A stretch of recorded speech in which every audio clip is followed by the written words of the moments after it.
Run for your lives. Bill Gates has a deadline.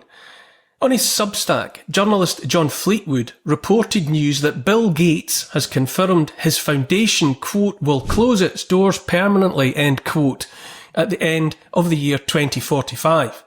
Quote, this is a change from our original plans, says Gates. When Melinda and I started the Gates Foundation in 2000, we included a clause in the Foundation's very first charter that the organisation would sunset several decades after our deaths. My eye is first of all drawn to his use of the word sunset, which strikes me as interesting now that it's finally being admitted plans are underway to dim the sun. Back in 2021, Forbes magazine reported on Gates' desire to spread darkness over the face of the earth. Quote, billionaire Bill Gates is financially backing the development of sun-dimming technology that would potentially reflect sunlight out of Earth's atmosphere, triggering a global cooling effect. The stratospheric controlled perturbation experiment launched by Harvard University scientists aims to examine this solution by spraying non-toxic calcium carbonate dust into the atmosphere, a sun-reflecting aerosol that may offset the effects of global warming, end quote. The sun will set on the Gates Foundation in 20 years' time, but not before the rest of us are condemned to lives under the metaphorical shadow of his hand over the earth. But rather than leave the completion of his life's work to the decades following his death, old Bill has decided he'd like to live to see it.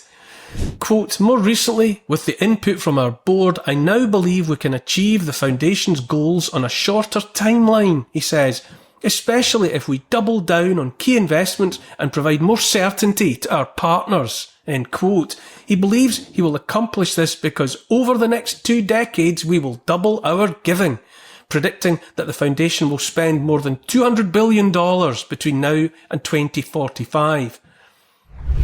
I won't deny it. The thought that Gates believes he can get the job done sooner rather than later makes my blood run colder than he'd like the planet to be. Gates pushes what I call the climate crisis hoax, making it part of the justification for pushing his wider agenda. He insists that CO2 warms the planet, when the evidence from ice cores shows the reverse to be true, that it's an already warming planet that releases more CO2. Gates's notion of CO2 warming the planet is therefore the equivalent of looking at a horse and cart moving along a road and drawing the conclusion that it must be the cart pushing the horse. Plenty of scientists prefer to think of CO2 not as a planet-killing toxin, but as plant food. More CO2 means more plants, which means more food. And if the amount of CO2 falls much lower than it is at the moment, there will be no green plants at all, and therefore no food at all, and no life. But Gates would prefer we ate Frankenstein protein grown in labs in which he is invested. He also wants a world with fewer of us in it, fewer people. Back in 2010, Gates gave a TED talk in which he noted the global population then was around 6.8 billion people. Quote, if we do a really great job on new vaccines, healthcare, reproductive health services, he told his audiences, we could lower that by perhaps 10 or 15%. That was before the advent of the mRNA gene therapies he has since hailed as by far his most profitable investment. But that's another story. While we're on the subject of vaccines though, it would be remiss of me not to draw attention to another Substack article by John Fleetwood headlined 260 children infected with tuberculosis in Gates-funded study injecting children with live Mycobacterium bovis bacteria. It's in the New England Journal of Medicine.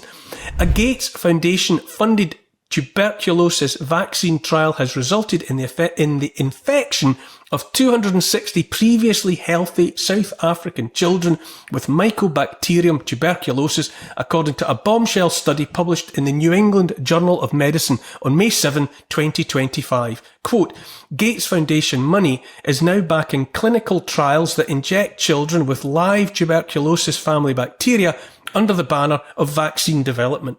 The vaccine failed, the children were harmed, the infections rose. Despite that grim reality, Gates' announcement of a retirement date is laden with optimism. Quote, over the next 20 years, the Foundation will work together with our partners to make as much progress towards our vision of a more equitable world as possible, he forecasts. Gates' next steps will focus on new vaccines and medicines, and we know how to get them to the people who need them most, thanks to organisations like Gavi and the Global Fund. Ain't that the truth? This year marks the 25th anniversary of the Gates Foundation. Talk of an end date has unsurprisingly generated huge coverage in the mainstream media. Another Substack article, this one by journalist Tim Schwab, dismisses Gates' philanthropy as, and here I replace Schwab's word with one I think will pass the censors, he describes Bill's claims of philanthropy as the stuff falling from the back ends of bulls. Quote, Bill Gates' entire philanthropic career has been organised around ambitious, forward-looking goals and announcements that don't deliver. 2 decades ago, Gates said he knew how to revolutionise African agriculture through philanthropy. Independent research shows that in the nations in which Gates works, we're going backwards on many metrics. More than that, farmer organisations across the African continent are calling on the Foundation to pay reparations for all the harm it has done.